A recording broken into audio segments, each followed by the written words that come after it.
Estamos grabando, como siempre, a todos los asistentes, a Alex, a Daisy, a Gisela, a Yasmín, a Carla, a Viviana. Os mando un saludo antes de nada, esperando que estéis todos y todas muy bien. Deciros, antes de comenzar la clase, que ya están publicados los grupos de trabajo para la tarea grupal, ¿de acuerdo? Que es una de las cosas que teníamos pendientes. Sabéis que el domingo terminaba el plazo para apuntarse a los grupos de trabajo y ya he realizado los grupos. Algunos de vosotros ya tenía preferencia, habíais conformado ya un pequeño grupo de trabajo, pues eso lo he respetado, y algunos de vosotros pues no tenía esa preferencia y bueno, pues los he asignado a otros compañeros y compañeras y hemos conformado. En cualquier caso, los grupos ya están publicados, los tenéis en el foro, en la última de las hojas, ahí tenéis toda la relación de los grupos de trabajo, ¿no? Y luego también hay otra entrada en la cual, como sabéis que para la realización de la tarea, pues hay que proceder con el visionado de una película, pues hay una última entrada en la que se os indica cuándo se va a habilitar, creo que desde el día 27 de mayo, pues podéis visionar esa película y a partir de ahí pues hacer la correspondiente actividad, ¿de acuerdo? Por lo tanto, eso ya está cerrado. Todos los que os apuntasteis pues ya estáis asignados a un grupo de trabajo y ya podéis empezar a trabajar, ¿de acuerdo? Ese es el principal aviso que tenía en el día de hoy, la principal cuestión que os quería comentar. Con respecto al resto de cosas, pues seguimos avanzando en el temario. Sabéis que aún, bueno, pues tenéis la posibilidad de hacer otra actividad, otra tarea más si queréis, pero esta vez de manera individual, más adelante, que tampoco lo perdáis de vista, ¿de acuerdo? Y seguimos avanzando con el temario. Estamos hoy en la sesión número 8, ¿de acuerdo? De 15 sesiones que tiene el curso. Y bueno, pues vamos avanzando, ya hemos pasado el ecuador, ¿no? del curso y hoy pues nos plantamos en la segunda parte del tema 4, siguiendo siempre el manual de la asignatura, cuya estructura nos sirve un poquito pues para ir viendo diferentes cuestiones.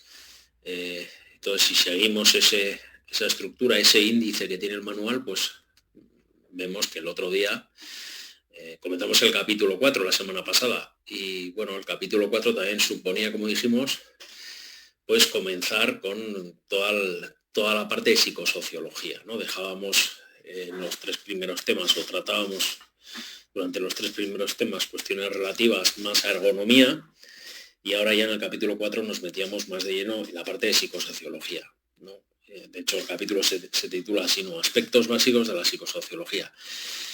Y tratábamos, pues esos aspectos básicos muy generales, muy teóricos también, pero que afectan, ¿no? Que tienen su importancia dentro de la psicosociología, y eran pues estas cuestiones de cultura organizativa, misión, visión, valores, ¿de acuerdo? Que tratábamos un poquito el clima organizativo, hoy nos metemos más de ello, y que son cuestiones que afectan, ¿de acuerdo? Si no están bien gestionadas, si no están bien balanceadas dentro de la organización, pues pueden afectar muy significativamente a la parte psicosocial de los trabajadores. Entonces, hoy seguiremos viendo, hablaremos de clima laboral o de clima organizativo. Bueno, pues esto depende, unos lo llaman de una manera, otros lo llaman de otra, pero básicamente es lo mismo. Y hablaremos también un poquito de lo que es la motivación, un aspecto muy importante, la parte psicosocial. Y el último de los subcapítulos también, el manual ha querido tratar el tema del trabajo a turnos, sobre todo centrándose un poquito en la especificidad o la peculiaridad que tiene el trabajo nocturno, ¿no? Y su implicación, lógicamente, también en la parte psicosocial de algunos trabajadores, ¿no? Como un factor de riesgo también. Bueno, pues esto es básicamente de lo que vamos a hablar, de lo que vamos a tratar hoy, a lo largo de la clase.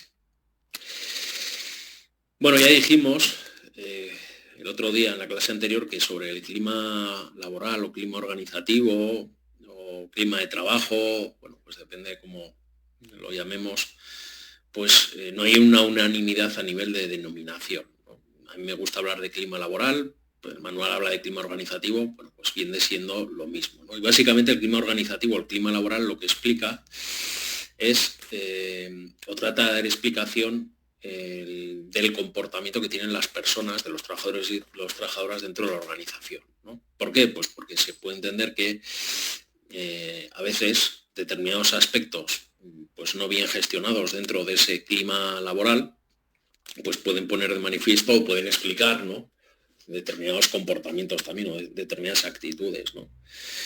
¿De acuerdo?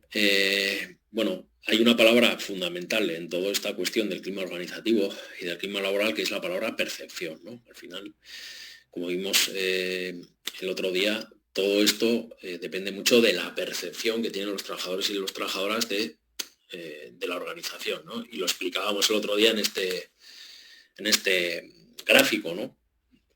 Al final, nosotros como trabajadores tenemos una serie de expectativas, una serie de motivaciones cuando vamos a una organización. La organización, en cierta manera, intenta paliar esas expectativas, intenta satisfacerlas, pero no siempre es así, y entonces hay una búsqueda de equilibrio entre lo que es la expectativa y lo que es la realidad, y fruto de ese equilibrio pues se produce una serie de comportamientos, ¿no? Si mis expectativas y mi motivación se cumplen, pues esos comportamientos pues van a indicar que efectivamente vamos por buen camino, que eso es así, que la gente está motivada. Si en caso contrario, pues lo contrario. ¿De acuerdo? Entonces, estas dos palabras, percepciones y comportamientos, a mí me parece muy importante en este sentido, ¿no? ¿Vale? Bueno, existen diferentes definiciones, ¿no?, de clima laboral o de clima organizativo, como ausencia de elementos que impiden el mejor desempeño de las personas en su puesto de trabajo. Esto sería un mal clima organizativo, ¿no? O el ambiente propio de la organización, producido y percibido por el individuo de acuerdo a las condiciones que encuentra en su proceso de interacción social y en la estructura organizacional, que se expresa por variables que orientan su creencia, percepción, grado de participación y actitud, determinando su comportamiento, satisfacción y nivel de eficacia o eficiencia en el trabajo, ¿no? ¿Vale? Fijaros que siempre aparece la palabra percepción, ¿no? Interacción, también es otra de las palabras que nos ayudan muchas veces a definir de qué estamos hablando, de esta cuestión del clima laboral. Bueno, y al final es eso, ¿no? Es decir, yo percibo una serie de inputs, una serie de interacciones, motivación, liderazgo, control, toma de decisiones, salario, horario, etcétera, y en base a esos inputs, a esas, bueno, pues yo oriento mis comportamientos de una manera determinada, ¿no? Por lo tanto, evaluando esos comportamientos, en cierta manera, a través de una serie de indicadores, podríamos decir que podremos también valorar el grado de bonanza o no del clima laboral en una determinada organización. Ya el otro día dijimos, y hablamos de esto, que una cosa, y esto es importante que no lo confundáis, que una cosa es el clima laboral y una cosa es la evaluación del clima laboral y otra cosa es la evaluación de los riesgos psicosociales, ¿de acuerdo? La evaluación del clima laboral normalmente en la práctica compete al Departamento de Recursos Humanos, al Departamento de Personas, generalmente. ¿De acuerdo? El Departamento de Personas tiene como objetivo, ¿no?, metateórico, por decirlo así, que las personas dentro de una organización estén motivadas. Y para que las personas estén motivadas, pues tiene que hacer tiene que gestionar determinados aspectos, determinados ámbitos de una determinada manera. Pues tiene que procurar que los salarios sean competitivos, tiene que procurar que haya posibilidades de desarrollo, tiene que dar formación, tiene que procurar compatibilizar la vida personal con la laboral, etcétera, etcétera. Entonces, se hacen cosas y según cómo esas cosas son percibidas por los trabajadores o por las trabajadoras, se puede decir pues que tenemos un buen clima laboral o hay cosas que mejorar en el clima laboral. En el clima laboral siempre hay cosas que mejorar, ¿de acuerdo? Como los riesgos psicosociales. Siempre va a haber áreas de trabajo. Pero como digo, la evaluación del clima laboral es una cosa que compete fundamentalmente a los departamentos de personas, a los departamentos de recursos humanos. Mientras que la evaluación de riesgos psicosociales es una cosa que compete más al ámbito preventivo. ¿De acuerdo? Evidentemente, un buen clima laboral favorece la ausencia de riesgos psicosociales a priori, pero no necesariamente. ¿De acuerdo? Esto también tenerlo claro. Bueno, hay, como os digo, dentro del clima laboral pues existen diferentes versiones, diferentes definiciones, diferentes conceptos.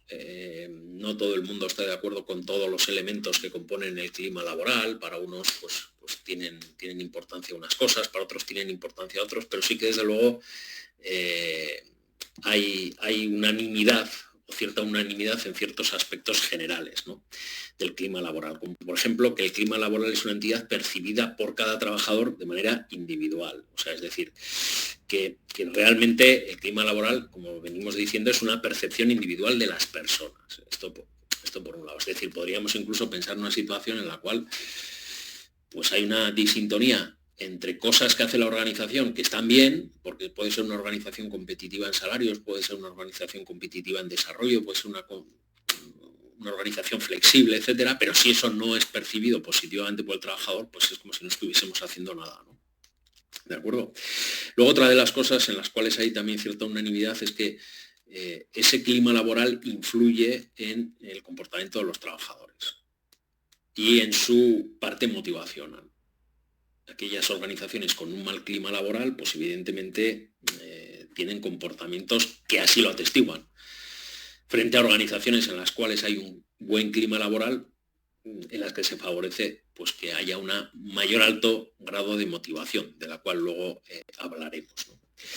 Y luego, claro, cuando medimos el clima laboral, y esto también es aplicable a los riesgos psicosociales, muchas veces tenemos resultados que son resultados generales, que son resultados globales.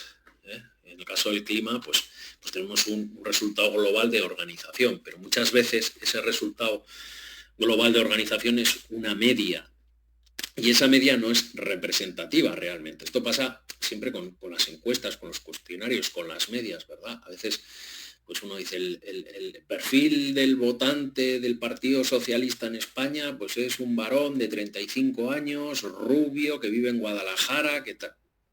Realmente igual esa persona ni existe, ¿no?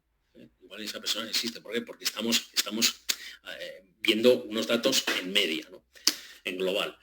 Por eso hay autores que también hablan mucho de los microclimas laborales. O sea, es decir, y esto también pasa con la parte de riesgos psicosociales. Pues puede ser que tú, como en un determinado departamento, en una determinada área, en una determinada planta o filial de tu compañía, exista un buen clima laboral y tengas esa percepción, pero luego el clima global de la compañía pues no lo es tal, o viceversa, ¿no?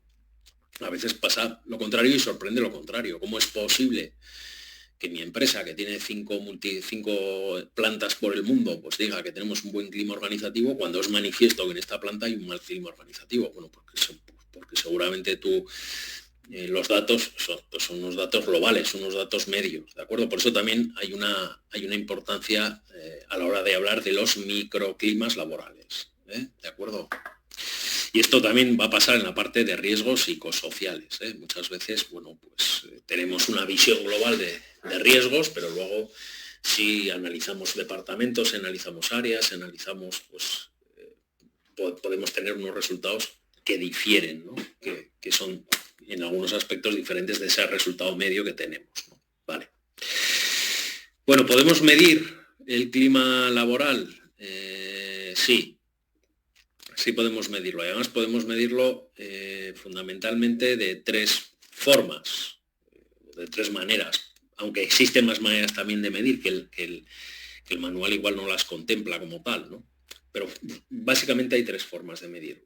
Una mediante la observación del trabajo, otra mediante la entrevista a determinados trabajadores y trabajadoras, y dentro de la entrevista aquí podríamos también meter pues grupos de trabajo, focus group, etcétera, es decir, todo este tipo de herramientas orientadas un poquito a hacer que la gente aporte información de valor. Y finalmente está la encuesta de evaluación, que es la forma más habitual y más común en las organizaciones para medir el clima laboral. Es decir, el clima laboral, la forma más habitual de medirlo es a través de un cuestionario normalizado, de los cuales existen pues un montón. Luego os muestro en una diapositiva pues un montón de ellos, y es la forma, como os digo, más habitual en las organizaciones para medir el clima laboral, pero no es la única. Todas estas técnicas de medición no son técnicas exclusivas, es decir, no es que en un momento determinado opto por la entrevista y con eso me quedo, sino que son complementarias entre sí. Muchas veces realizo un cuestionario y para entender a veces los datos de ese cuestionario, pues tengo que hacer una serie de entrevistas a unas determinadas personas o mantener un grupo de trabajo con un departamento o lo que sea para poder entender los resultados que se han obtenido, ¿no? ¿Vale? Por lo tanto, son técnicas complementarias. Bueno, la observación. Pues la observación, pues sí, es un método, pero es un método primero que exige que la persona que observe pues tenga cierta cualificación en esa observación. Es decir, esto no lo puede hacer cualquiera. Luego, claro, lógicamente esto conlleva también mucho tiempo. Son muchas horas las que tienes que estar observando trabajos para tener pues una idea clara de realmente lo que está sucediendo y observando comportamientos, ¿de acuerdo? Y lógicamente pues hay que observar diferentes áreas, diferentes departamentos para tener una visión global del conjunto y real, ¿no? Pero bueno, es una forma, y eso es cierto, es una de las formas, bueno, pues entre comillas, que se pueden utilizar para medir el clima laboral, aunque como os digo, pues no es la forma más habitual, ¿vale? Pero es una de ellas. Otra de las formas es a través de entrevistas. Bueno, pues sí.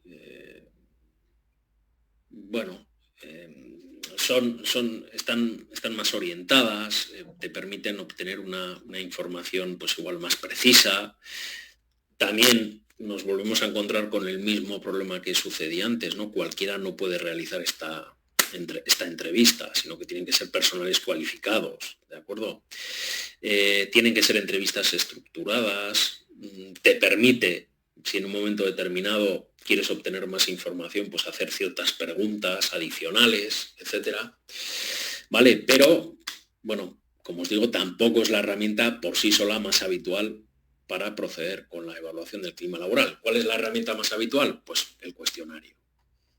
¿De acuerdo? Pasar un cuestionario.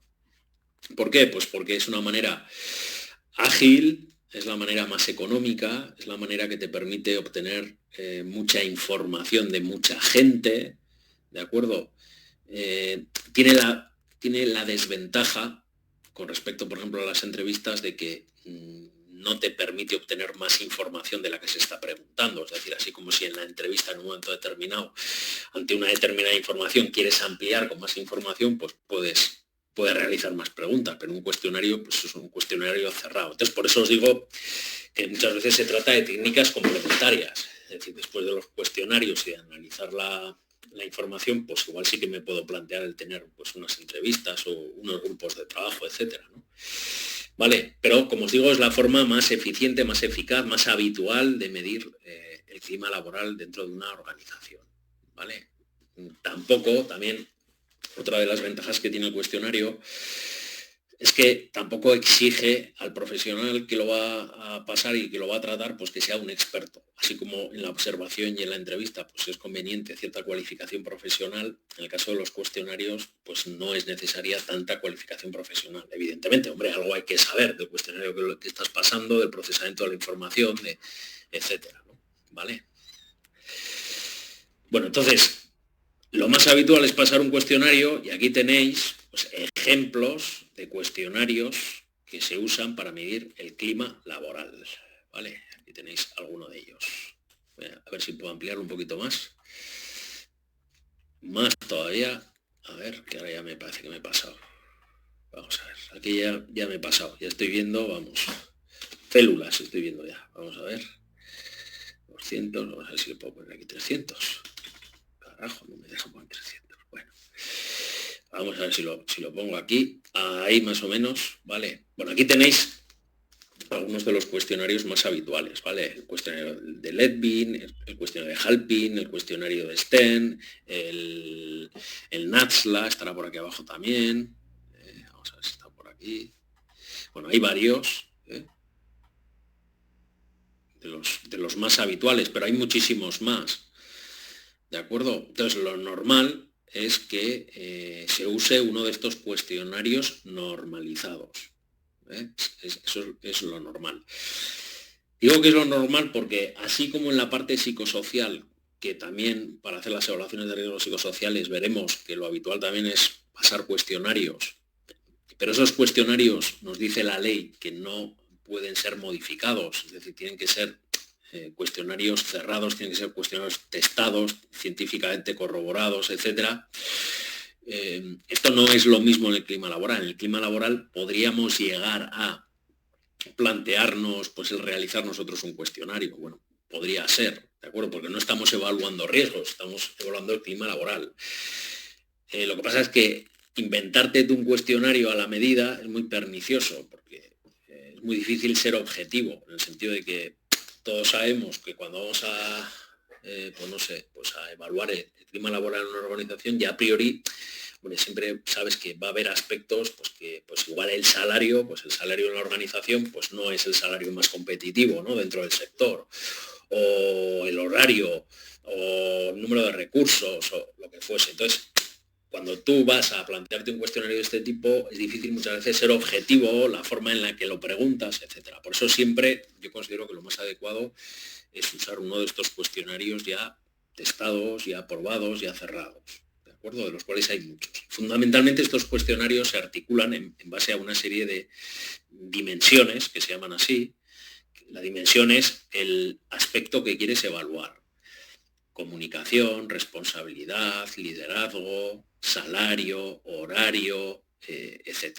Formación, plan de carrera, es decir, son los conjuntos de elementos que quieres evaluar. Y esos conjuntos de elementos se evalúan a través de una serie de preguntas que se denominan ítems. ¿De acuerdo? Se denominan ítems. Y generalmente la forma de contestar estos cuestionarios es a partir de una escala normalizada, generalmente va del 1 al 4, del 1 al 5, del 1 al 6, dependiendo un poquito del cuestionario. Y entonces, bueno, así básicamente es un poco la estructura que tienen la mayor parte de los cuestionarios. Algunos son más complejos y las dimensiones a su vez se dividen en subdimensiones, ¿no? Y dentro del salario, pues existen diferentes cuestiones dentro del salario, pues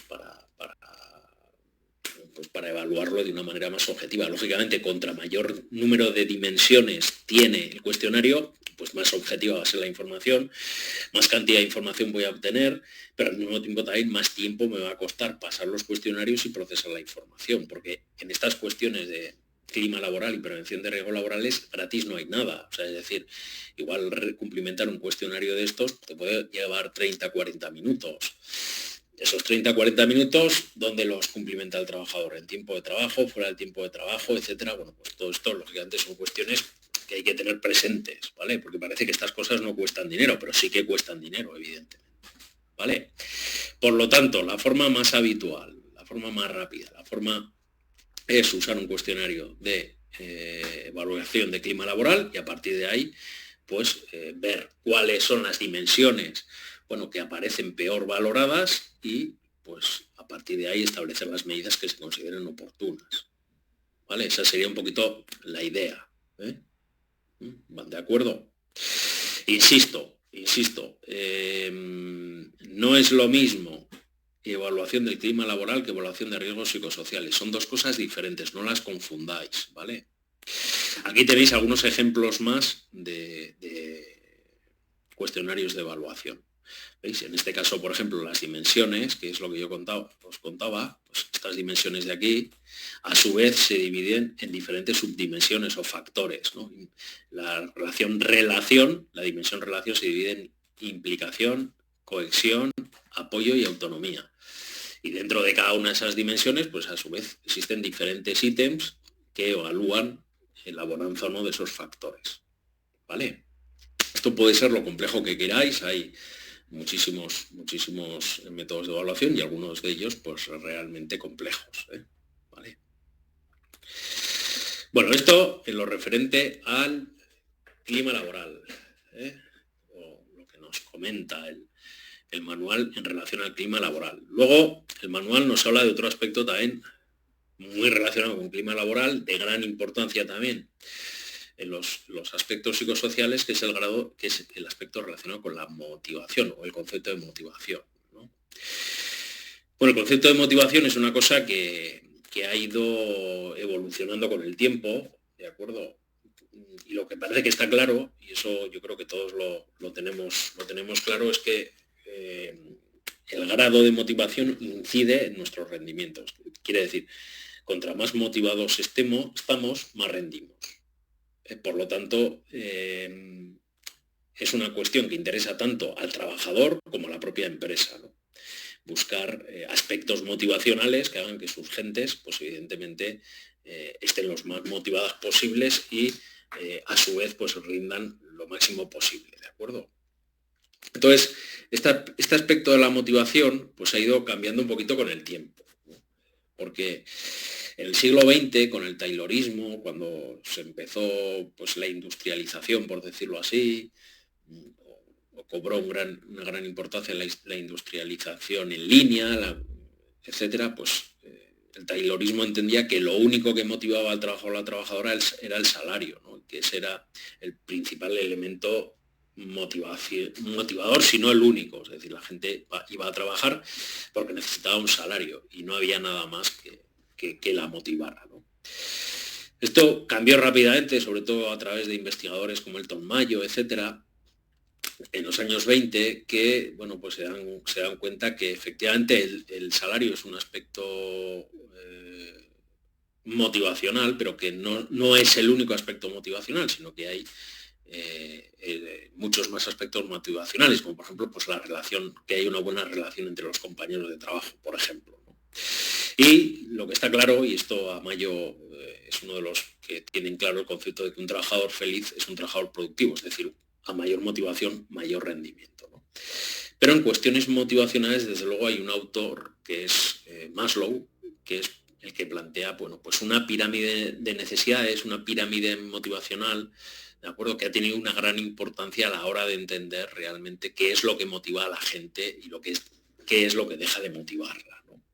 Y Maslow plantea pues esta pirámide, que seguramente muchos de vosotros y de vosotras ya la conocéis, que se llama la pirámide de Maslow, ¿no? Que es una pirámide que tiene como 5 pisos y que Maslow plantea de la siguiente manera, ¿no? Maslow dice que en la base de la pirámide se encuentran una serie de necesidades que son las primeras que tenemos que tener cubiertas para poder hablar de motivación, pero si no tenemos eso cubierto, pues difícilmente podemos hablar de aspectos motivacionales. Y a estas necesidades Maslow les llaman las necesidades fisiológicas, que son las necesidades básicas, la necesidad de comer, la necesidad de dormir, la necesidad de limpiarse, la necesidad de descansar, la necesidad de comer, la necesidad de tener una casa, es decir, todos esos aspectos, la necesidad de vestirse, aspectos primarios, aspectos básicos, que si eso no está cubierto, pues difícilmente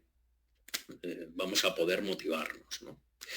Maslow dice que una vez que se cubre, que se satisface ese primer nivel de necesidades, hay un segundo nivel que también hay que satisfacer, que son las necesidades relacionadas con la seguridad. Y con la seguridad, por ejemplo, de tener un empleo, de tener un salario, de tener unos recursos, de tener un mínimo futuro, ¿de acuerdo? Es muy difícil que si no se tiene eso, por ejemplo, tener un contrato indefinido, ¿de acuerdo? Pues si no tienes eso y estás constantemente con contratos temporales, cuando se acaba uno empiezas otro, etcétera, etcétera, pues es muy difícil también conseguir pues ciertos aspectos motivacionales. Por lo tanto, Maslow dice que para hablar de motivación las personas tenemos que tener cubiertas estos 2 primeros escalones. Y que una vez que estos 2 primeros escalones de la pirámide están resueltos, están satisfechos, pues existen toda una serie de necesidades que se van cubriendo también, o que buscamos, o que ansiamos, o que nos motiva satisfacer, como por ejemplo, en primer lugar, las necesidades sociales, es decir, necesitamos pertenecer a un grupo, necesitamos estar aceptados por ese grupo, necesitamos afecto, es la búsqueda, por ejemplo, de una pareja, etcétera, ¿vale? Una vez que tenemos eso cubierto, o no, porque estos 3 últimos niveles de la pirámide no necesariamente tienen por qué ser consecutivos, ¿de acuerdo? Sino que hay unas necesidades sociales, hay otras necesidades que son las necesidades de reconocimiento. Hay gente que lo que le motiva realmente es el reconocimiento, el respeto, el éxito, la confianza, etcétera, de su grupo de amigos, a nivel social, etcétera, ¿no? Y en el último nivel de la pirámide pues estarían las necesidades de autorrealización, ¿de acuerdo? Que son pues la necesidad de creatividad, etcétera, etcétera, que es bueno, pues como la cima más alta dentro de la motivación. Sea como fuere, lo que está claro, y esto es una de las cuestiones que es importante desde Maslow, es que para hablar de grados de motivación y motivación de las personas necesitamos tener cubiertas los dos primeros escalones de la pirámide, ¿no? Nuestras necesidades fisiológicas y esas necesidades de seguridad. Y si eso no está cubierto, difícilmente vamos a pensar en otros aspectos que puedan ser más motivacionales, de éxito, de logro, de desarrollo, de ascenso, etcétera, ¿vale? Es decir, si no tenemos un contrato indefinido, un contrato a largo plazo con una organización, pues difícilmente vamos a estar pensando en el desarrollo profesional, ¿no? Nosotros lo que queremos es tener tranquilidad en eso, y una vez que eso se cumpla, pues adelante, ¿no? Podemos pasar a otras cosas, ¿no? Hay otros autores que luego sobre los trabajos de Maslow pues los han ido, no sé si decir mejorando, pero bueno, sí que reflexionando sobre ellos, ¿de acuerdo? Y uno de ellos ha sido Herbert. Herbert llama a los dos primeros niveles de Maslow, les llama factores higienizantes, ¿no? Y dice que el tener estos niveles satisfechos no provoca satisfacción, que lo que provoca insatisfacción es el no tenerlos cubiertos, ¿no? Básicamente. O sea, es decir, él considera que no son factores en sí motivacionales, que por el hecho de tenerlos eso no te motiva, te predispone a una motivación de los niveles superiores, pero no necesariamente el tener cubiertos estos dos escalones te proporciona motivación. Sí que te proporciona insatisfacción o desmotivación el no tenerlos cubiertos, ¿vale? Y luego a los tres factores superiores los llama factores motivacionales, realmente. Él dice que realmente la motivación reside en esos tres niveles superiores de la pirámide de Maslow, ¿de acuerdo? Siempre y cuando, lógicamente, estén cubiertos los dos predecesores. Bueno, hay más autores, en el manual os vais a encontrar más propuestas, más sobre el tema de motivación, ¿de acuerdo? Pero básicamente el autor más importante es Maslow y Herbert dentro de esta cuestión, ¿no? Bueno, lógicamente los factores motivacionales, y aquí también radica la dificultad, pues no son siempre los mismos para todas las personas, ni para todas las personas en todas las edades. Es decir, posiblemente cuando uno comienza su trayectoria profesional y es una persona joven, pues el salario y los incentivos económicos pues es una cuestión muy importante, ¿no? Conforme vas teniendo años, pues igual el aspecto salarial pues deja de tener pues tanta importancia, y prefieres pues no sé, das más importancia al horario, das más importancia a que haya un buen clima laboral, o das más importancia, bueno, pues a otras cuestiones, ¿no? Es decir, no todos los factores motivacionales motivan de la misma manera a todas las personas, ¿de acuerdo? Y esto también es una cosa que nos vamos a encontrar en la parte psicosocial. Es decir, no siempre todas las medidas, por ejemplo, que vamos a establecer para corregir pues, determinados riesgos psicosociales van a tener el mismo efecto en todas las personas. Habrá personas a las que realmente pues, eso sea un aspecto muy, muy motivacional, y otras en las que no. ¿De acuerdo? Bueno, aquí tenéis algunos: salario, reputación, estatus, clima laboral, crecimiento, creatividad, horario, etcétera, ¿no? Bueno, eso con respecto al tema de la motivación. En cualquier caso, es cierto que en la medida en que los trabajadores y las trabajadoras estén motivados, pues evidentemente su rendimiento será mayor. Y dentro de este capítulo 4, en el último de los subcapítulos, el manual trata el trabajo a turnos, ¿verdad? Y uno puede preguntarse, ¿por qué tratar el trabajo a turnos? Bueno, pues porque como estamos viendo los aspectos básicos que inciden dentro de la psicosociología, pues evidentemente el trabajo a turnos, es decir, podía haber tratado el salario, podía haber tratado pues, otra serie de factores, ¿no? Pero trata el trabajo a turnos porque fundamentalmente a donde quiere llegar el manual es a que, bueno, el trabajo a turnos incide lógicamente en la parte psicosocial, pero muy especialmente el trabajo nocturno. Y el trabajo nocturno puede llegar a ser peligroso, incluso desde un punto de vista psicosocial por las implicaciones que tiene, ¿no? ¿De acuerdo? Bueno, el Estatuto de los Trabajadores en España dice que la jornada laboral tiene que ser de 40 horas a la semana. ¿De acuerdo? Lo normal es que la jornada laboral diaria sea de 8 horas, pero no necesariamente tiene por qué ser así. ¿De acuerdo? Lo que no se puede pasar es de 40 horas de trabajo a la semana. Eso por un lado. Claro, ¿y cómo organizan las organizaciones esto de las 40 horas? Bueno, pues lo organiza lógicamente en turnos, ¿no? Bueno, en algunos casos, porque hay trabajos, por ejemplo, los bomberos, pues que tienen turnos de 24 horas, ¿no? Aquí los trabajadores, los bomberos, pues tienen turnos de 24 horas y luego libran 3 días. Trabajas 24 horas seguidas y luego libras 3 días. Bueno, son cuestiones diferentes, ¿no? Pero un trabajador normal, pues eso, no más de 40 horas a la semana y generalmente unas 8 horas al día. ¿Y esto cómo se organiza? Pues hay empresas que lo organizan en un horario continuo, ¿de acuerdo? Y trabajas las 8 horas pues de manera continua, pues de 7 a 3 y ya está. Hay otros que lo hacen de manera discontinua y entonces tienes 2 turnos, un turno de mañana y un turno de tarde. Hay otros que lo hacen semidiscontinuo, es decir, tienen 3 turnos, turno de mañana, turno de tarde y turno de noche, y hay unos que lo hacen de manera continua, o lo que se llama el modelo de 5 turnos, ¿no? Es decir, que están trabajando siempre. ¿Esto de qué depende? Pues depende muchas veces del sector y del producto que estás produciendo. Si trabajas en una acería o trabajas en una fundición, pues evidentemente no puedes parar durante el fin de semana los hornos. Los hornos tienen que estar constantemente funcionando, produciendo colada, es muy difícil apagar el horno, es muy caro volver a arrancarlo y pues lógicamente necesitas estar en un proceso continuo y exige que haya turnos de noche. ¿De acuerdo? También en determinados momentos, pues hay empresas que por carga de trabajo pues necesitan meter un tercer turno, un cuarto turno, fines de semana, etc. Lo que está claro es que todos esos turnos, y especialmente el trabajo nocturno, tiene un mayor riesgo psicosocial en el grado en el que yo me estoy moviendo de manera contraria a cómo se mueve el resto de la gente. Es decir, la gente durante el día trabaja y hace su vida social, pero en cambio yo durante el día, buena parte de ese día lo estoy empleando en dormir para luego poder trabajar a la noche, que es cuando el resto de gente pues duerme, ¿no? ¿De acuerdo? Por lo tanto voy al revés del resto de la sociedad.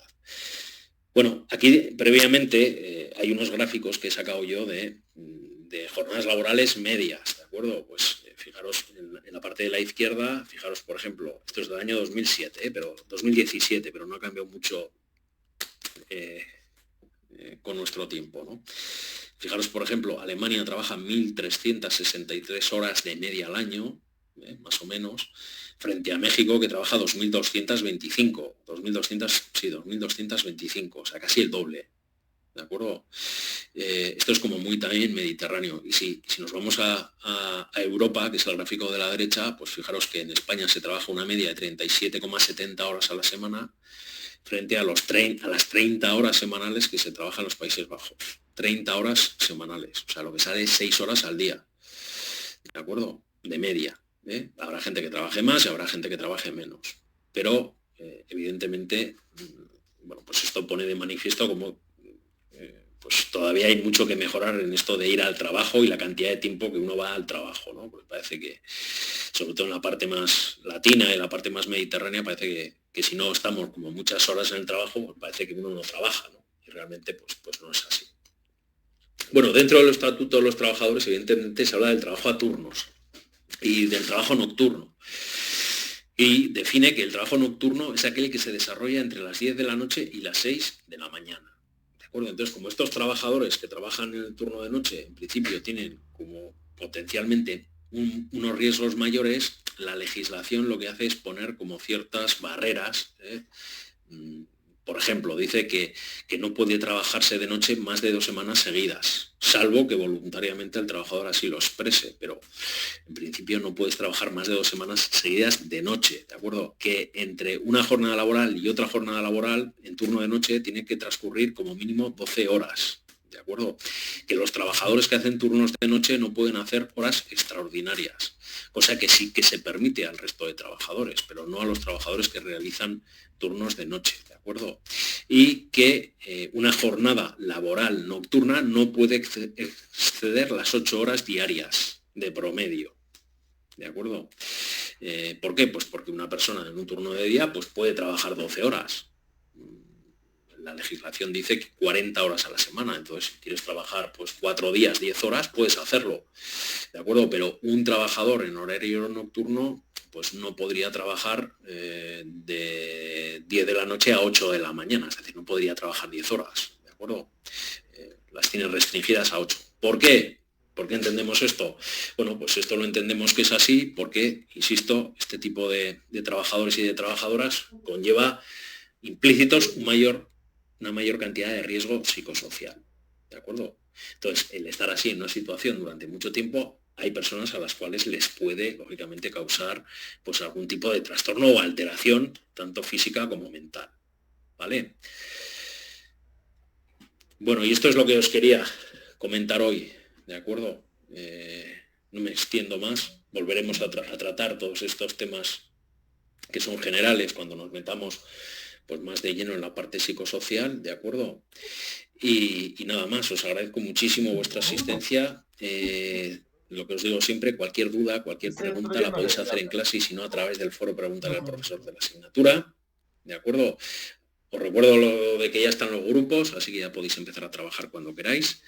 Y me despido de todos vosotros, ¿no? De Alex, de Carlos, de Cristian, de Daisy, de Isabel, de Fisher, de Gisela. Vamos a ver qué más tenemos por aquí. A Jaime, Yasmín, José Abel, Carla y Viviana, ¿vale? Os mando un abrazo muy fuerte. Cuidaros mucho e insisto, cualquier cuestión. Vale. Estás en 2 grupos, Gisela, pues estás en 2 grupos, en el primero de ellos, ¿vale? Te lo apunto aquí. Gisela, primero de los grupos.